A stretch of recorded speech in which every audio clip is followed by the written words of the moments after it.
Okay friends, I wanted to just make a quick video to show you how to make my mom's sauerkraut. It is very easy, so I'm just gonna show you what I did. I cut up with just a knife 11 cups of cabbage, which is about one fairly large cabbage head. Next, I minced up fresh garlic. The recipe is 1 tablespoon, but I like extra, so I did about 2 tablespoons. This is frozen dill, but you can use dried dill or fresh. And do 3 tablespoons of dried dill, 1 teaspoon of yellow mustard seeds, and then what actually makes this start to get juicy is the salt. The salt is what does it. So we're gonna do 1 tablespoon of salt. So we're gonna mix that all together and smash it down, and I'll show you what to do from there. And as you get good at this, you kind of decide what taste you like if you like extra garlic, if you end up wanting more dill. I'm just gonna use my hands to kind of stir it together just because to me it's easier than a spoon.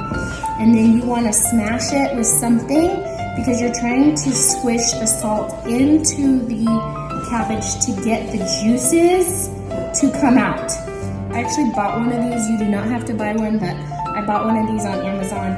And this is what I'm gonna use to smash it. You kind of give it a lot of good smashes.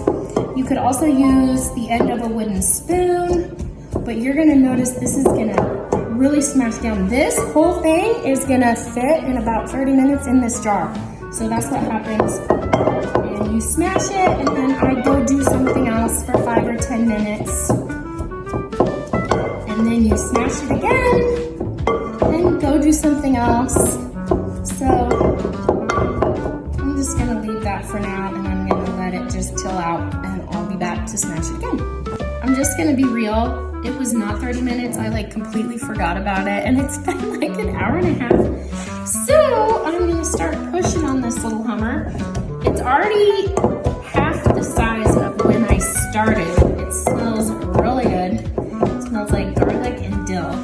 So I'm just gonna smash it more because this cabbage is sweating already.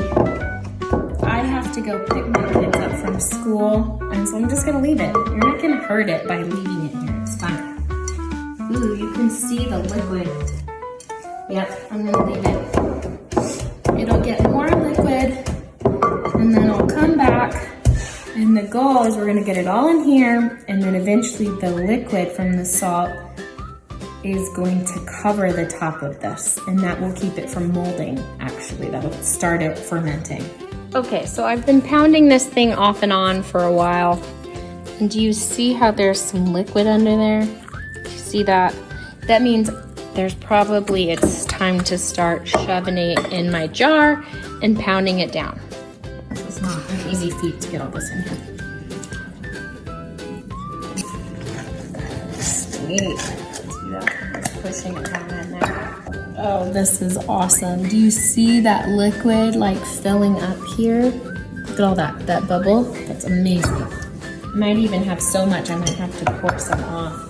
So I forgot to tell you this earlier, but when you're doing your cutting of your cabbage, this one is a little floppier than normal because I let my cabbage get older than it should, but you need to save a chunk of the top of the cabbage because we're gonna put that over top at the end, and I'll show you what we're gonna do with it.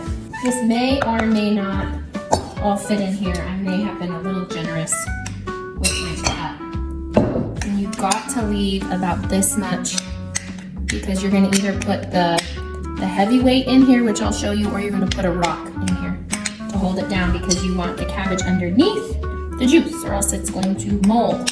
It is not normally this floppy. I just happened to let it sit in the refrigerator a long time.